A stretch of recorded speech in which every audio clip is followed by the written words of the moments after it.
എല്ലാവർക്കും നമസ്കാരം. ഇടതുമുന്നണിക്ക് ഭരണ തുടർച്ചയുണ്ടായാൽ കേരളത്തിൽ നിന്ന് ദാരിദ്ര്യം തുടച്ചു നീക്കുമെന്ന് CPM സംസ്ഥാന secretary MV Govindan.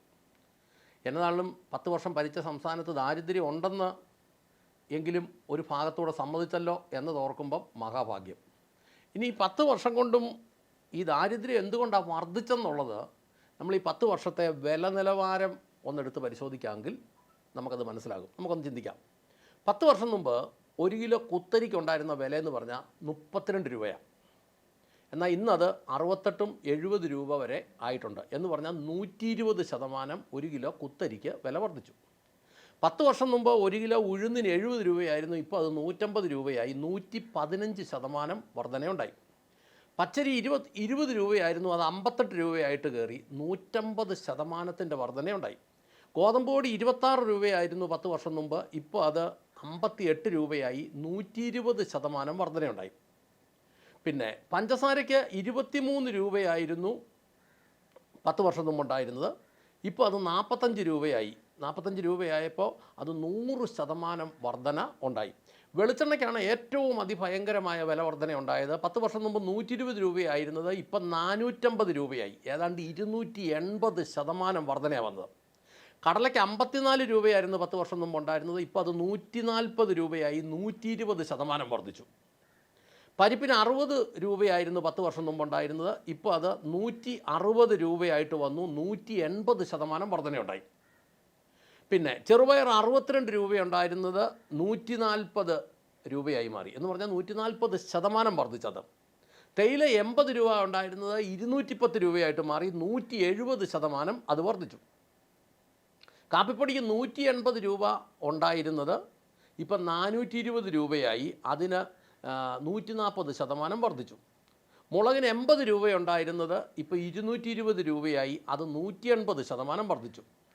Soap, detergent അതെല്ലാം 190% വർധനയുണ്ടായി. ഈ വിം ഉൾപ്പെടെയുള്ള സാധനങ്ങളെല്ലാം 190% വില വർധനയുണ്ടായി.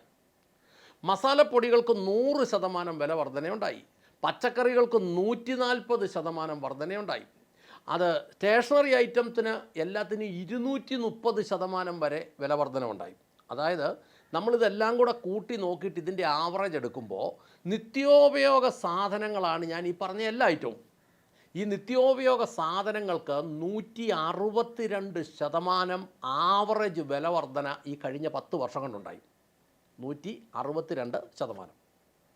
ഇനി 10 വർഷം മുമ്പ് ഒരു വിദഗ്ധ തൊഴിലാളി, അത് ഏത് മേഖലയിലാണേലും, ഒരു മേസൺ എന്ന് പറഞ്ഞ പോലെ വിളിക്കാവുന്ന, അല്ലെങ്കിൽ ഒരു മേസ്തിരി എന്ന് പറഞ്ഞ് വിളിക്കാം, വർക്ക്ഷോപ്പിലാണേലും കെട്ടിടം പണിയാണെങ്കിലും അല്ലെങ്കിൽ പെയിൻറ്റിങ് ആണ്, ഏത് മേഖലയിലാണെങ്കിലും വിദഗ്ധനായ ഒരു തൊഴിലാളിക്ക് ഉണ്ടായിരുന്ന കൂലി എന്ന് പറയുന്നത് 800 രൂപ.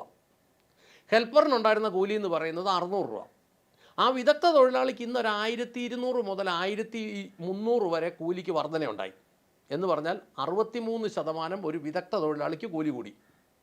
ഹെൽപ്പർക്ക് അത് ഇന്നൊരു ആവറേജ് 1000 രൂപയായി എന്ന് പറയുമ്പോൾ 70% വർധനയുണ്ടായി. എന്ന് പറഞ്ഞു കഴിഞ്ഞാൽ സാധാരണക്കാർക്ക് കൂലി വർദ്ധിച്ചത് 66% ആവറേജ് എടുക്കുമ്പോൾ. ഈ 63-ഉം മേസൺസിനുള്ള 63%-വും ഹെൽപ്പറിനുള്ള 70%-വും കൂടി എടുത്ത് അതിൻ്റെ ആവറേജ് എടുക്കുമ്പോൾ സാധാരണ ജനത്തിൻ്റെയൊക്കെ കൂലി വർദ്ധിച്ചത് 66%, 66.5% വർദ്ധിച്ചപ്പോൾ നിത്യോപയോഗ സാധനങ്ങളുടെ വില 162% വർദ്ധിച്ചു. ഇനി പെട്രോളിൻ്റെ വില നമ്മൾ കൂട്ടാമെങ്കിൽ 10 വർഷം മുമ്പ് പെട്രോളിന് 64 രൂപ 38 പൈസയായിരുന്നു. ഇന്നത് 106 രൂപ മിച്ചമായി. 70% വർദ്ധിച്ചു. ഡീസലിന് 10 വർഷം മുമ്പ് 44 രൂപ വിലയായിരുന്നു. ഇന്നത് 94 രൂപ വിലയായി. 110% വർദ്ധിച്ചു. ആവറേജ് വർധനയുടെ ശതമാനം എന്ന് പറയുന്നത് 90%. ഇനി 10 വർഷം മുമ്പ് ഈ ജവാൻ എന്ന് പറയുന്ന മദ്യം, ഏറ്റവും കൂതറ മദ്യമാണ്, അതിന് 360 രൂപയായിരുന്നു 1 ലിറ്ററിന്. ഇന്ന് അതിന് 1 ലിറ്ററിന് 650 രൂപയായി. 80% വില വർദ്ധിച്ചു. സാധാരണക്കാരനെ കൊള്ളയടിച്ചുകൊണ്ട് പോകുന്ന സാധനം അത്. MC എന്ന് പറയുന്ന സാധനത്തിൻ്റെ 750 മില്ലി കുപ്പിക്ക് 500 രൂപയായിരുന്നു 10 വർഷം മുമ്പ്. എന്നാൽ ഇപ്പോൾ അതിൻ്റെ വില എന്ന് പറയുന്നത് 750 മില്ലിക്ക് 1540 എന്ന് പറഞ്ഞാൽ 210% വർധന.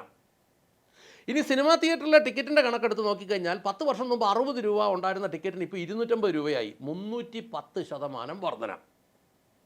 70 രൂപ ഉണ്ടായിരുന്ന ടിക്കറ്റിന് ഇപ്പം 300 രൂപയായി. എന്ന് പറഞ്ഞാൽ 320% വർധന. ഇനി കറണ്ട് ബില്ല് നമ്മൾ കൂട്ടി നോക്കി കഴിയുമ്പം രണ്ടരട്ടിയായിട്ട് വർദ്ധിച്ചു. രണ്ടരട്ടി, ഏതാണ്ട് 200%-ലധികം വർദ്ധിച്ചു. വെള്ളത്തിൻ്റെ ബില്ല് നമ്മൾ കണക്ക് കൂട്ടി നോക്കുമ്പോൾ മൂന്നരട്ടി, ഏതാണ്ട് 300%-ഓളം വർദ്ധിച്ചു. ഇനി ഗസറ്റഡ് ഓഫീസർമാരുടെ ഒരു ശമ്പളം നമ്മൾ നോക്കാമെങ്കിൽ ഗവൺമെൻറ് ഉദ്യോഗസ്ഥന്മാരുടെ മൊത്തത്തിൽ, പ്രത്യേകിച്ച് 10 വർഷം മുമ്പ് ഒരു ഗസറ്റഡ് ഓഫീസർക്ക് 56,100 രൂപ ശമ്പളം ഉണ്ടായിരുന്നു. അതേസമയത്ത് ഇപ്പോൾ ആ സെയിം ഗസറ്റഡ് ഓഫീസർക്ക് 2026-ൽ 1,15,000 രൂപ ശമ്പളമുണ്ട്. ഈ 1,15,000 എന്ന് പറയുമ്പോഴത്തേന് 105% വർധന എന്ന് പറഞ്ഞാൽ ഇരട്ടിയായി ശമ്പളം. അതുപോലെ കെട്ടിടത്തിൻ്റെ പെർമിറ്റ് 10 വർഷം മുമ്പ് 422 രൂപ ഉണ്ടായിരുന്നത് ഇപ്പോൾ അതിൻ്റെ പെർമിറ്റ് ഫീസ് 6,600 രൂപയാണ്. എന്ന് പറഞ്ഞാൽ 1,480% വർധന. ചെറിയ വർധനയൊന്നുമല്ല, അസാധ്യ വർധന. 10 വർഷം മുമ്പ് 3,000 രൂപ പെർമിറ്റ് ഫീസ് ഉണ്ടായിരുന്നത് ഇപ്പം 77,000 രൂപ പെർമിറ്റ് ഫീസാണ്. എന്ന് പറഞ്ഞാൽ 2,500% വർധന. ഒരു ആവറേജ് എടുത്ത് നോക്കിയാൽ 1,990% വർധനയാണ് പെർമിറ്റ് ഫീസിലുണ്ടായത്. അതായത് നിത്യോപയോഗ സാധനങ്ങൾക്ക് നമ്മൾ ഒരിക്കൽ കൂടി ആവറേജ് കണക്കെടുത്താൽ നിത്യോപയോഗ സാധനങ്ങൾക്ക് 162% വർധനയുണ്ടായി. പെട്രോൾ ഡീസലിൽ 90% വർധനയുണ്ടായി. ബ്രാൻഡിക്കും റമ്മിനുമൊക്കെ 145% വർധനയുണ്ടായി. സിനിമാ തിയേറ്ററിലെ ടിക്കറ്റ് 315% വർധനയുണ്ടായി. കറണ്ട് ബില്ലിൽ 200% വർധനയുണ്ടായി. വെള്ളക്കരത്തേൽ 300% വർധനയുണ്ടായി. ഇതിൻ്റെ എല്ലാം കൂടി ആവറേജ് എടുത്ത് നോക്കുമ്പം 202% വർധന കഴിഞ്ഞ 10 വർഷം കൊണ്ട് വർദ്ധിച്ചു. അത് മുഴുവൻ വർദ്ധിപ്പിച്ചത് ഈ LDF ഗവൺമെൻറ്റാണ്. ഇനി വേറെ നമ്മൾ എടുത്ത് നോക്കിക്കഴിഞ്ഞാൽ ധാരാളം വർധനകളുണ്ട്. ഞാൻ ഈ കുറച്ച് ഭാഗം മാത്രമാണ് എടുത്തത്. ഇത് മുഴുവൻ വർദ്ധിപ്പിച്ചപ്പോൾ സാധാരണക്കാരുടെ കൂലി വർദ്ധിച്ചത് 66.5%. കൂലി വർദ്ധിച്ചെങ്കിലും പലർക്കും എല്ലാ ദിവസവും പണിയില്ലാത്ത ഒരു സാഹചര്യം വന്നുപോയി. അങ്ങനെ വരുമ്പോൾ സർക്കാർ ഉദ്യോഗസ്ഥന്മാരുടെ DA കൂട്ടിയേക്കുന്നത് 105%. നേരത്തെ 15% ഉണ്ടായിരുന്ന 2016 കാലഘട്ടത്തിൽ അതുണ്ടായിരുന്നത് ഇപ്പം 150% മാറ്റി. 105%-ഓളം വർധന വന്നു, ഇരട്ടിയോളം വർധന വന്നു. പക്ഷേ സാധാരണക്കാർക്ക് വന്നത് 66.5% ഡെയിലി ഉണ്ടെങ്കിൽ, ഇപ്പോൾ കഴിഞ്ഞ ദിവസം വൃന്ദാകാരാട്ട് വന്നിട്ട് പറഞ്ഞു, ഞങ്ങളുടെ 30 വർഷത്തിലധികം ഭരിച്ചപ്പം ബംഗാളിലും ത്രിപുരയിലും ഒക്കെ ഞങ്ങൾ പണക്കാരും സാധാരണക്കാരും തമ്മിലുള്ള അന്തരം ഇല്ലെന്നാക്കി.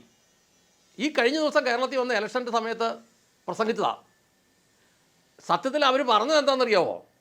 സാധാരണക്കാരെല്ലാം കുറച്ചുകൂടെ ഉന്നതമായ സ്ഥാനത്തേക്ക് വന്നു, അല്ലെ അവർ ഇച്ചിരി കൂടെ സാമ്പത്തിക സ്ഥിതി ഉണ്ടായെന്നല്ല അവർ പറഞ്ഞതിൻ്റെ അർത്ഥം.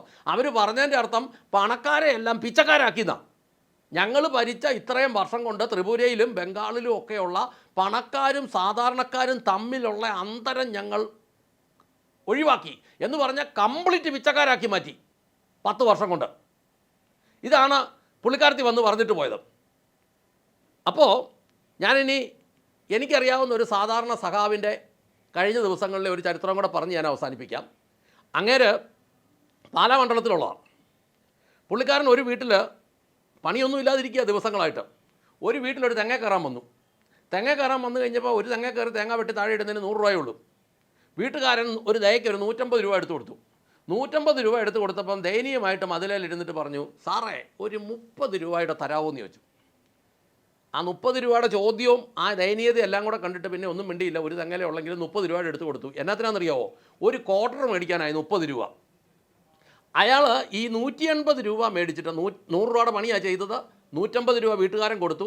അവസാനം ഒരു 30 രൂപയും കൂടെ പിച്ച തണ്ടി മേടിച്ചിട്ട് ആ 180 രൂപയായിട്ട് അവിടുന്ന് പാലായിലെ സിവിൽ സപ്ലൈസിൻ്റെ ആ കട വരെ നടന്നങ്ങ് പോയി.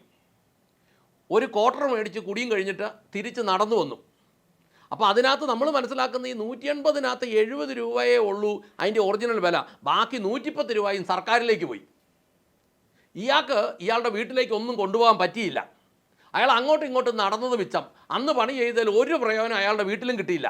മറ്റു വീടുകളിലൊക്കെ അടുക്കളപ്പണി ചെയ്തിട്ടാണ് വീട് നടത്തിക്കൊണ്ട് പോകുന്നത്. ഭാര്യ പറഞ്ഞു, മര്യാദയ്ക്ക് വീട്ടിൽ കയറിയിരുന്നോ, അല്ലെങ്കിൽ കഞ്ഞിയും കൂടെ തരികയെന്ന് പറഞ്ഞു.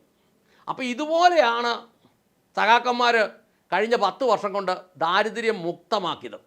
200% സാധനങ്ങളുടെ വില അങ്ങ് വർദ്ധിപ്പിച്ചു. ഇവർക്ക് ഭരിക്കാൻ അറിയാൻ മേലെങ്കിൽ ഇവർ ഈ ഉള്ള കാര്യം പറഞ്ഞാൽ പോരാ, ഞങ്ങളെ കൊണ്ട് ഈ വയ്യാവേലി അറിയത്തില്ല, കൂട്ടി കൂട്ടി കൂട്ടി കൂട്ടി അങ്ങ് വെച്ചു.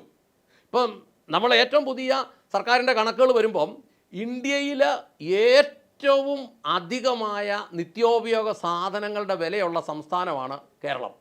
എന്ന് പറഞ്ഞാൽ മറ്റ് സംസ്ഥാനങ്ങളിലെ വില നിലവാര തോതിൻ്റെ 12 ഇരട്ടിയാണ് കേരളത്തിലെ അവസ്ഥ. കാരണം ചോദിക്കാനും പറയാനും ആരുമില്ല. ഇതെങ്ങനെയാണ് കൊണ്ടു നടക്കുന്നത് ഇവർക്ക് അറിയത്തുമില്ല. അതുകൊണ്ട് ഒന്നും കൂടെ കിട്ടിയാൽ ഇവിടെ ദാരിദ്ര്യമുക്തമാക്കുമെന്നുള്ളതൊന്നും അല്ല. ബംഗാളി സംഭവിച്ചതുപോലെ കേരളത്തിലുള്ള ആളുകൾ എല്ലാവരും പരമദരിദ്രരായി ലോകം മുഴുവൻ നടക്കും എന്നുള്ളതാണ് കണക്ക് കൊണ്ട് നമ്മൾ മനസ്സിലാക്കുന്നത്.